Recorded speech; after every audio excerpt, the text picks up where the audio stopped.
పరిశుద్ధ నామమునకు మహిమ చెల్లును గాక. మరొక వాగ్దానంతో మీ ముందుకు రావడానికి ప్రభు చూపిన కృపను బట్టి ప్రభు నన్ను గణపరుస్తున్నాను. ప్రతినిత్యం ఇలా వాగ్దానం చూస్తున్నాను.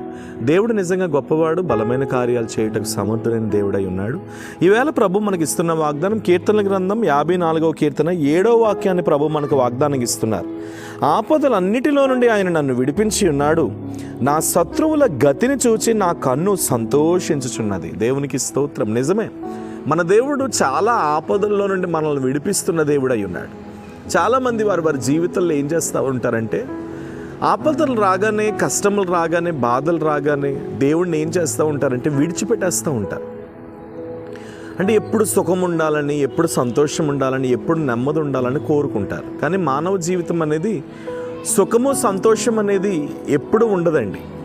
ఏదో ఒక సమయంలో, ఏదో ఒక సందర్భంలో సుఖము సంతోషం అనేది మానవునికి ఎదురవ్వకుండా శోధనలు అనేవి వస్తూ ఉంటాయి.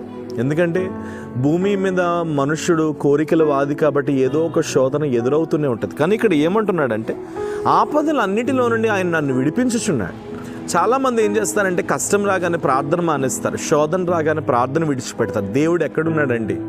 దేవుడు ఉంటే మాకు ఎందుకు ఇలా జరుగుతుందండి? దేవుడు ఉంటే మా బ్రతుకు ఎందుకు ఇలా అవుతుందండి? దేవుడు ఉంటే మా భవిష్యత్తు ఎందుకు ఇలా అవుతుందండి అని చాలామంది ప్రశ్నలు వేస్తూ ఉంటారు.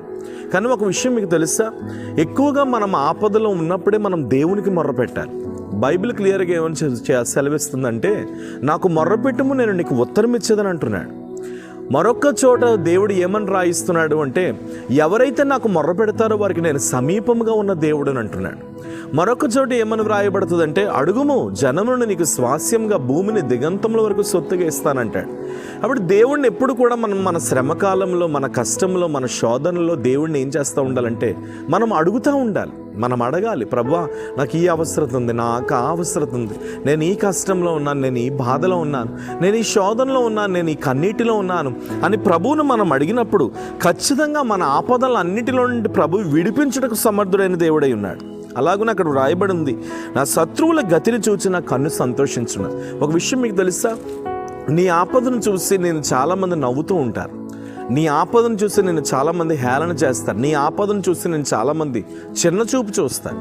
కానీ ఎవరు నీ ఆపదను చూసి చిన్నచూపు చూసినా, జీవం కలిగిన దేవుడు నిన్ను ఎప్పుడైతే విడిపించాడో, నీ శత్రువులు వెంటనే ఏం చేస్తూ ఉంటారో తెలుసా, వారు నిన్ను చూచి నీ ఆపదలో సంతోషించిన నాడు కొన్ని దినములు గడిచిన తర్వాత వారి దేవుడు వారిని లిఫ్ట్ చేశాడని వారంతటా వారే భయభ్రాంతులకు గురైపోయి నీకు దూరమైపోతూ ఉంటారు. అందుకని ఈవేళ ప్రభు సన్నిధిలో ఒక మాట నేను చెప్తున్నాను, నువ్వెన్ని శోధనలో ఉన్నా, నువ్వెంత కన్నీటిలో ఉన్నా విడిపించడానికి నా దేవుడు ఎప్పుడు సిద్ధంగా ఉన్నాడు. నువ్వెంత బాధలో ఉన్నా నిన్ను రక్షించడానికి నా దేవుడు ఎప్పుడు సిద్ధంగా ఉన్నాడు. నువ్వు అధైర్యపడొద్దు, నువ్వు కుమిలిపోవద్దు, నువ్వు ఏడవద్దు. మనుషుల్ని చేయి విడిచినా నీ దేవుడు నీ చేయి విడిచిపెట్టేవాడు కాదు. నరుడు నీ చేతిని విడిచిపెట్టినా నీ దేవుడు మాత్రం నీ చేతిని విడిచిపెట్టేవాడు కాదు. కాబట్టి ధైర్యం తెచ్చుకొని నిబ్బరం కలిగి ఉండు.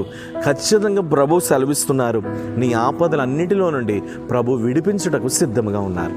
ప్రేమ కలిగిన పరిశుద్ధ తండ్రి, ఎంతమందితో అయితే ఈ వాగ్దానం మాట్లాడుతున్నావు, వారి ఆపదలన్నిటిలో నుండి వారు విడిపించబడుదురుగాక, వారి శోధనలన్నిటిలో నుండి వారు విడిపించబడుదురుగాక, నీ జయము వారి జీవితంలో యేసు నామంలో కలుగునుగాక అని ప్రార్థిస్తున్నా.